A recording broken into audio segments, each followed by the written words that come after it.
I was 7 months pregnant carrying groceries up 3 flights of stairs while my husband sat on the couch playing video games when I finally set the bags down, sweating and out of breath. He looked at me and said, "You're getting disgusting to look at. You better lose that weight fast or I'll find someone who actually takes care of herself." His friends laughed. I just smiled. 72 hours later, he was calling me nonstop, begging me, "Girlies, I'm literally sitting in a hotel room right now, 7 months pregnant, trying to process what just happened. Today, am I overreacting? Am I in shock, IDK, but I need to get this out. Somewhere long post, sorry." So for context, Alan and I have been together for 5 years, married for 3. We met doing community theater where I was working on costumes and he was playing the lead. He was this super charismatic musician type who seemed passionate about everything. I fell hard. Things started shifting when I got pregnant. It wasn't planned, but after the initial shock, I was excited. Alan, not so much. He said all the right things, but actions speak louder than words, and his actions were spending more time gaming with his buddies and less time helping. Around the house, I told myself he was just processing the big change in his own way. Menomirate plus this pregnancy has been rough, throwing up nonstop for 3 months, then anemia, and now my back feels like someone's twisting it in half most days, which brings me to today. I had just finished work and stopped by Trader Joe's on the way home. We live in a 3rd floor walk up, no elevator, and my car was full of groceries when I got home. Alan was sprawled on our couch playing Call of Duty with his headset on, surrounded by empty Monster cans. I asked if he could help bring up the groceries. He just waved me off and said he was in the middle of something important. So there I was, 7 months pregnant, waddling up and down 3 flights of stairs with heavy grocery bags. By the 6th trip, I was drenched in sweat. My back was screaming, and I could feel my ankles swelling inside my shoes. When I finally set the last bags down, I collapsed onto the kitchen chair, trying to catch my breath. That's when Alan looks over from the couch and says, "I'm not even exaggerating this. Jesus, you're getting disgusting to look at. You better lose that weight fast after the baby, or I'll find someone who actually takes care of herself." I literally couldn't process what I just heard then. I heard laughter coming through his headset. His gaming friends heard him. He wanted them to hear him instead of crying or screaming like he probably expected. I walked over, smiled, kissed his forehead, and told him I needed a shower. The confused look on his face would have been funny if I wasn't dying inside in the shower with the water drowning out any sound. I finally let myself cry, but they weren't just sad tears. They were angry tears, clarity tears. I suddenly saw every red flag I'd been ignoring for 5 years in perfect focus. This wasn't new behavior. It was just the most blatant example yet. This was who he really was, and I was about to bring a child into this, a child who would learn that this is what relationships look like, a child who would either learn to treat others this way or accept being treated this way. No, just no. I got out of the shower, put on my comfiest maternity dress, and told Alan I needed some air and time to think. He barely looked up from his game. Grabbed my hospital go bag, already packed because I'm a planner, my laptop, my important documents, and walked out. I'm now at a hotel about 20 minutes away. I've called my sister Anne, who lives about an hour from here, and she's coming tomorrow to help me figure things out. Alan has called twice and texted once, asking where the leftovers are in the fridge, not where I am, where the leftovers are. I need to leave him. I need to protect myself and my baby, but I'm terrified. I'm 7 months pregnant. Our lease is in both our names. Our finances are somewhat entangled, though I've always kept my own separate account where my paychecks go. Thank God. I was counting on having a partner for child care and expenses, but I keep coming back to that moment in the kitchen, the casual cruelty, the way he said it, like he was commenting on the weather, the fact that he wanted his friends to hear it. Should have left years ago. I deserve better. My baby deserves better. I don't know exactly what my next steps are, but I know I'm not going back to that apartment tonight, maybe not ever. Edit. A lot of people are asking if this was the first time he said something like this. No, it wasn't. There have been jokes about my changing body throughout the pregnancy, comments about how I used to be so hot, and questions about my plan to get back in shape, but they were always couched as concern or wrapped in enough humor that I could tell myself he didn't mean it that way. Today was just mask off. Edit 2 to those suggesting I should have communicated better or tried to work things out. We've had many conversations about division of labor, especially since I got pregnant. His promises to do better last about 48 hours. I've suggested couples therapy 3 times. He's always too busy. Today wasn't a one-off bad day. It was just the day I finally saw clearly. Update, same night. It's 2 a.m. and I can't sleep. Alan finally realized I wasn't coming home tonight and has been blowing up my phone first with confusion. Where are you? Then irritation. You're being dramatic. Then attempts at guilt. I was just joking. You know how the guys are the latest? Text was a thread about how I better not be spending our money on a hotel. Our money, the same money that's 90% from my paycheck while he invests in his music. Career and gaming setup, I've decided I'm meeting with a lawyer before I go back. To that apartment, I've muted his notifications and I'm trying to rest for my baby's sake. My sister will be here in the morning. The baby is kicking like crazy right now. I put my hand on my belly and whispered, I've got you, we're going to be okay. And for the first time today, I actually believe it first. Update, it's been about 4 weeks since my last post, and I need to update because things have gotten so intense. Thank you to everyone who commented with support. Your messages kept me going when I wanted to give up, so after that night, when Alan called me disgusting for gaining pregnancy weight, my sister Anne came and we talked through my options. We decided I needed to go back to the apartment temporarily while I got my affairs in order. Many of you warned me not to let Alan know I was planning to leave until I was ready, and OMG you were. So right when I returned home, Alan acted like nothing had happened. When I brought up his comment, he rolled his eyes and said I was being too sensitive. And it was just a joke. Then he tried to turn it around on me, saying I've been so moody lately and he's walking on eggshells. He actually said, do you know how hard this pregnancy has been for me?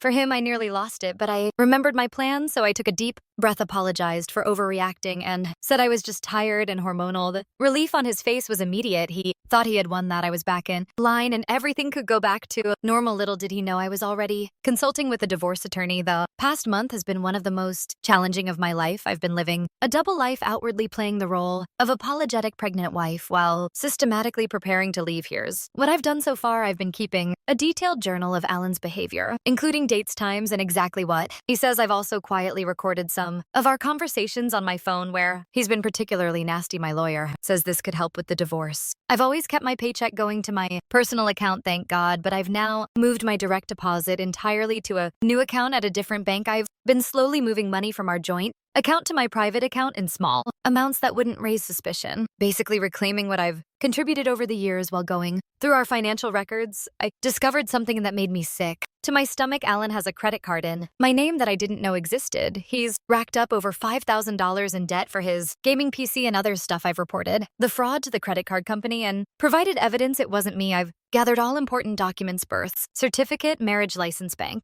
statements, tax returns. Everything is now in a secure location outside our apartment. My sister helped me find a small 2-bedroom apartment that's ground floor. No stairs, has laundry in unit, and is in a secure building. I signed the lease last week. It's not fancy, but it's clean, safe, and mine. I've been quietly packing essential items. I've been slowly gathering my truly important possessions and moving them to my sister's place when Alan is out. Nothing obvious enough for him to notice. But the things that matter most to me, I also got a burner phone that Alan doesn't know about. My regular phone stays with me and acts normal, but I have a backup. He can't track. Living this double life has been exhausting, especially while 8 months pregnant. My ankles are swollen constantly, my back aches all the time, and the baby feels like she's practicing parkour on my bladder and ribs simultaneously. But each step I take toward freedom gives me strength. The hardest part has been pretending everything is normal, cooking his meals, laughing at his jokes, listening to him complain about his bandmates, watching him play video games for hours while I handle everything else. Even sleeping next to him makes my skin crawl now that I've stopped gaslighting myself about who he really is. He's gotten worse too now that he thinks I've accepted his behavior. The mask has slipped further. Last week, he invited his gaming friends over for a guys' night without telling me until they were at the door. I had just gotten home from work and was lying down because my back was spasming. He actually came into the bedroom and told me I should make myself useful and order them some pizzas when I said I was in pain. He sighed dramatically and said being pregnant isn't a disability. Women have been doing it forever. And his mom worked until the day before she had him a Libatau. I checked with his mom on a casual phone call and she had complications requiring bed rest for the last month. The guys were right there in the living room, hearing everything. I caught one of them looking uncomfortable, but nobody said anything. I ended up ordering the pizzas from bed and paying for them with my own money.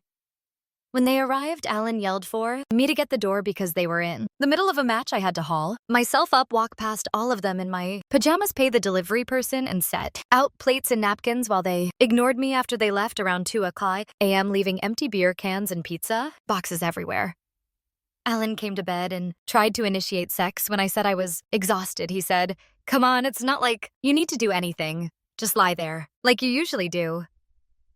I went to the bathroom and silently cried, reminding myself I only had to endure this for a little while longer. My plan is to move out next weekend when Alan goes to his parents' place for his dad's birthday. He'll be gone overnight, which gives me a full 24 hours to execute everything with help from my sister, two close friends, and surprisingly, Alan's younger brother, Rory, who witnessed one of Alan's outbursts last month and secretly contacted me afterward to offer help. My lawyer has prepared all the divorce papers. I'll freeze our joint account, take what's rightfully mine, leave the papers with a detailed note explaining exactly why I'm leaving, and be gone. Before he returns, I'm not going to lie. I'm terrified. I wake up in the middle of the night with my heart racing, wondering if I can really do this, but then I feel my daughter kick, and I know I have to. Refuse to raise her in a home where her mother is disrespected daily. I refuse to let her think this is what love looks like. In a strange way, I'm grateful for that horrible moment with the groceries. Without that mask completely dropping, I might have continued making excuses for his behavior for years.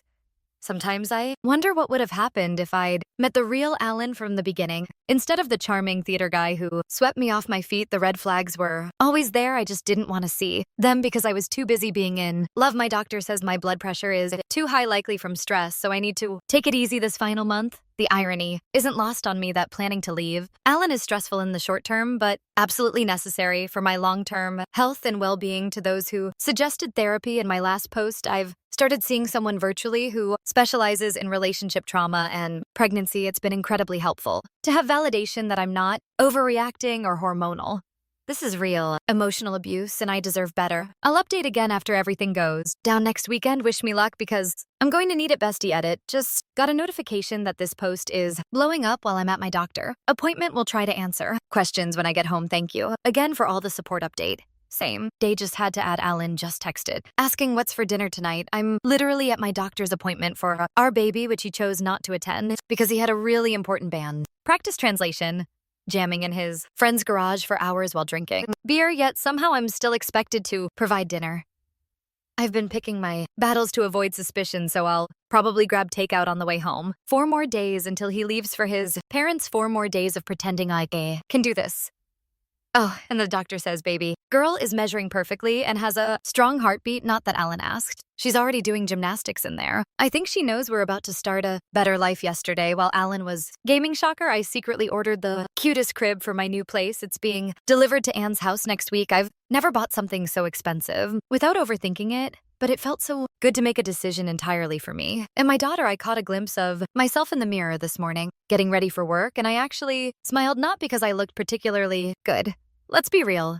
I'm 8 months pregnant and exhausted, but because I recognized myself again. That spark in my eyes that had disappeared years ago is starting to come back. Last night, I rehearsed what I'm going to write in my note to Alan. It felt so validating to put all of his behavior into words. No more making excuses, no more minimizing, just the plain truth about who he is and why I'm leaving. I'm still scared about doing this alone. Single motherhood wasn't in my life plan, but staying with Alan would cost me my self-respect and eventually my sanity. And what kind of mother could I be then? 4 more days, just 4 more days of this double life, then freedom. Second update, it's done. I'm out. I'm sitting in my new apartment as I type. This surrounded by boxes and a partially assembled crib, but I've never felt more at peace despite the chaos. Here's how it all went down as planned. Alan left yesterday morning for his dad's birthday weekend at his parents' place about 3 hours away. He was actually in a good mood for once, probably because he was escaping pregnant wife duty for a full weekend. He kissed me goodbye, told me not to do anything crazy while he was gone, and said he'd be back Sunday evening the moment his car pulled away. Operation Exodus began. My sister Anne arrived with her SUV 10 minutes later, followed by my friend Mia with a small moving truck she borrowed from her workplace. Alan's brother Rory showed up shortly after, looking nervous but determined. We had exactly 32 hours to move me out. Completely looking at the apartment that morning was surreal. For 5 years, I'd lived there, slowly losing pieces of myself while pretending everything was fine. We worked through the apartment, following the inventory list I'd created over the past few weeks. First, all my personal items and clothes that Alan wouldn't immediately notice were missing. Then baby items I'd purchased myself. Then furniture that was clearly mine. From before our relationship, Rory was amazing handling all the heavy lifting, despite my protests that he shouldn't be, helping me leave his brother at one point. He paused while carrying out my dresser and said, "Alan's my brother, but what he's doing to you is wrong.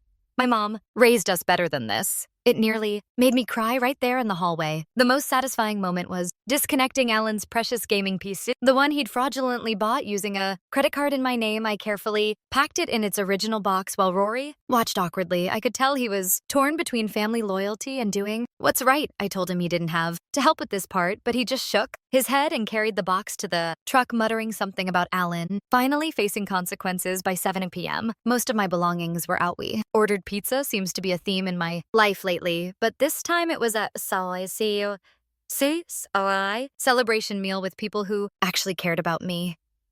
We sat on the floor of my new apartment eating directly from the box, laughing with exhaustion and relief. This morning we went back for the final phase. I deep cleaned the apartment, not for Alan, but because I didn't want to give him anything else to complain about. Packed my last few items and prepared what I was leaving behind on the kitchen counter. I left divorce papers filed, but not yet served, a folder with evidence of his financial fraud documentation, showing the gaming PC was purchased with a fraudulent card in my name, a USB drive with recordings of his verbal abuse, and a note that simply said, "Find someone better from your couch I already have." I didn't take everything. I left most of the furniture we'd bought together, though I did take photos of everything in case he tries to claim I took things. I didn't. I'm not interested in pettiness. I just want out with what's rightfully mine. The hardest part was making it all work. At 8.5 months pregnant, my back was screaming by the end of day 1. And this morning I woke up with my hands so swollen I could barely grip anything. But adrenaline is a hell of a thing, and knowing I was finally breaking free kept me going when I wanted to collapse. I called Alan's cell phone once I was safely in my new place. No answer. As expected, I left a voicemail telling him not to bother coming to my sister's place looking for me, as I wasn't there, and that he would find everything he needed to know on the kitchen counter. I then sent a text with the same information, blocked his number, and emailed his parents letting them know Alan and I were separating and why so. He couldn't spin a narrative making me the villain. Within an hour, my phone was blowing up with calls from numbers I didn't recognize, clearly Alan using his friends' phones to try to reach me. I didn't answer. Eventually, his mother called my sister. They've always been close, who simply confirmed I was safe and that Alan had treated me terribly. Throughout the pregnancy, his mom actually broke down crying and apologized for her son's behavior, which wasn't expected but was oddly healing. According to Rory, who's keeping me updated, Alan came home early after getting my message. He apparently went ballistic when he found the empty apartment and divorce papers. He called everyone we know trying to find me, alternating between rage, confusion, and suddenly claiming he wanted to fix things. Several of Alan's friends have actually reached out to express support. For me, turns out they weren't all laughing along with his cruelty. Many were uncomfortable but didn't speak up. One even confessed they had a guy's talk with him about his behavior toward me months ago, but he dismissed them as being whipped by their wives. Another said he'd stopped inviting us to couple events because he couldn't stand watching how Alan treated me. I wish they had said something to me directly, but I understand why they didn't. It's still comforting to know not everyone thought his behavior was acceptable. As for me, I'm exhausted but relieved. My new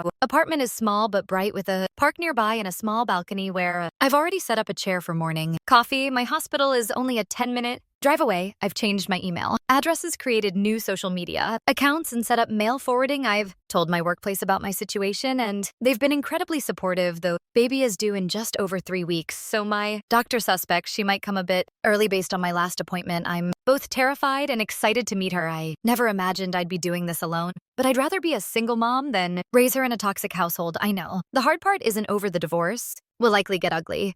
Alan isn't the type to accept defeat gracefully, and I'm prepared for him to fight me on everything out of spite, but my lawyer is confident, especially with the documentation I've gathered for those, wondering about Alan's parental rights. Yes, he will legally have them unless he chooses to terminate them, which I doubt. My lawyer is helping me prepare for co-parenting with appropriate boundaries. I'm realistic that he'll probably be an inconsistent father at best, but I'm prepared to provide stability on my end. I'm also continuing therapy to process everything. I refuse to carry this trauma into my daughter's life or any future relationships. To everyone who supported me through my previous posts, thank you. Your encouragement and advice helped me find the courage to leave when I was wavering. I'm still scared about the future, but for the first time in years, I'm also hopeful. Edit, same day. Alan just sent an email since I've blocked his number saying he's coming to Anne's place tonight to talk and that I'm making a huge mistake. I've already alerted Anne, who has informed him I'm not there, and that if he shows up, she'll call the police for trespassing. I've also documented this in case I need to file for a protective order update. Next morning, Alan showed up at Anne's place at 11 p.m. despite being told I wasn't there. Anne didn't answer the door, but her neighbor recorded him yelling and pounding on her door for nearly 10 minutes before leaving. He also left all of our wedding photos on her front porch with a note saying, "I threw away everything we built." The irony of him suddenly caring about our marriage isn't lost on me this morning. He emailed again, this time with a complete shift in tone, apologizing, saying he didn't realize how his behavior affected me, promising to change, go to therapy, be a better father, etc. The old me might have wavered. The new me sees this for what it is, a manipulation tactic, because he's lost control. His apology was all about him, how he feels, what he wants, how hard this is for him. Not once did he acknowledge the specific ways he hurt me or how his behavior might affect our child. I didn't respond. My lawyer advised against any direct communication that isn't through her. At this point, I'm spending today setting up the nursery with Anne and trying to rest as much as possible. Baby girl is extra active today, as if she knows we're finally somewhere safe. Tick Talk keeps serving me those signs he's actually in love with you videos, and I just have to laugh. I spent 5 years confusing control for care and convenience for love. Never again, bestie. Never again. Last update. It's been about 10 months since my first post, and so much has changed that I wanted to give everyone a final update first, and most importantly, my daughter Lily is now 6 months old, healthy, happy, and absolutely the light of my life. She has my eyes, Alan's nose, unfortunately, and a personality that's entirely her own. She started sitting up unassisted last week and is currently obsessed with a stuffed sloth. My sister got her favorite. Thing is, when I sing to her while dancing around the kitchen, which I do, often because her giggle is the best sound in the universe. The birth was intense. I went into labor 3 weeks early, just 5 days after moving into my new apartment. My sister Anne was my birthing partner, and honestly, she was amazing. After 19 hours of labor, including 3 hours of pushing, Lily arrived at 6:22 a.m. screaming her little head off. The moment they placed her on my chest, knew every difficult decision I'd made was absolutely worth it. I didn't inform Alan I was in labor. My lawyer advised that I wasn't obligated to, and after his erratic behavior following my departure, I was concerned about adding stress to an already stressful situation. So I notified him of Lily's birth the day after via email with a formal photo of her, not one with me in it, and basic information about her health and birth statistics. His response was a mess of anger about not being called, followed by demands to see his daughter immediately, followed by accusations that I was using her as a pawn. My lawyer handled all communication, explaining that given his recent behavior, we would be establishing a formal visitation schedule through the courts. Now, here's something I haven't shared before, possibly my pettiest but most satisfying moment in this whole saga. Remember how during my pregnancy, Alan told me I was getting disgusting to look at and needed to lose that weight fast after the baby? Well, when Lily was about 3 months old and I was starting to feel like myself again, I did something kind of epic. During the divorce proceedings, we discovered Alan had been hiding money in a separate account. My lawyer fought hard, and I was awarded a significant portion of those funds since they were technically marital assets. Instead of just putting it all into savings like a responsible adult, decided Lily and I deserved a break. Booked us a 5-day trip to a beachfront resort in Florida. My sister came along to help with Lily, and for the first time in forever, I actually relaxed. On our 3rd day there, I was sitting by the pool while Lily napped in her stroller. Under an umbrella, I was wearing my first bikini since before pregnancy. My body looked different, stretch marks, a C-section scar, softer in places, but I felt proud of what it had accomplished.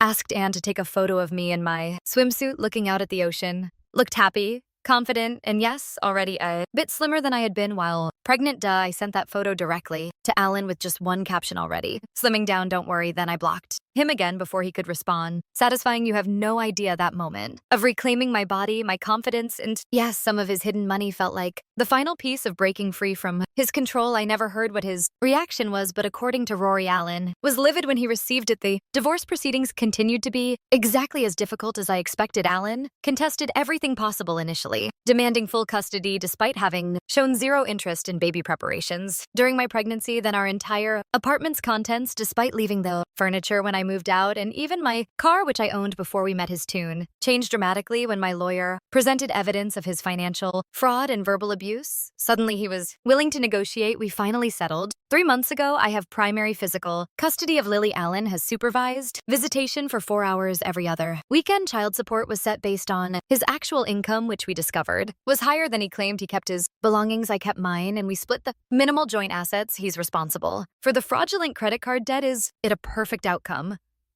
No, but it's one I can live with and it provides stability. For Lily, Alan has seen Lily exactly twice since she was born the first visit. When she was 8 weeks old, he showed up 40 minutes late and spent most of the time complaining about the supervised visitation requirement and taking photos. To post on Instagram with captions about being a devoted dad, the second visit was at 4 months where he seemed uncomfortable with her fussiness and left early. He's canceled the last 3 scheduled visits with increasingly thin excuses. Part of me is hurt for Lily's sake, but mostly I'm relieved each interaction with him is emotionally draining and his inconsistency would only confuse her as she gets older. I've documented every canceled visit on my lawyer's advice. As for me physically, my body has healed from birth, though it's different than before. I have stretched, marks a C-section scar, and I'm about 15 lbs heavier than my pre-preg weight, and you know what? I'm completely at peace. With that financially, I'm stable, not rich by any means, but the child support helps, and I've become much better at budgeting now that I'm not subsidizing Alan's music career. I've even started a small savings account for Lily's future. As for Alan,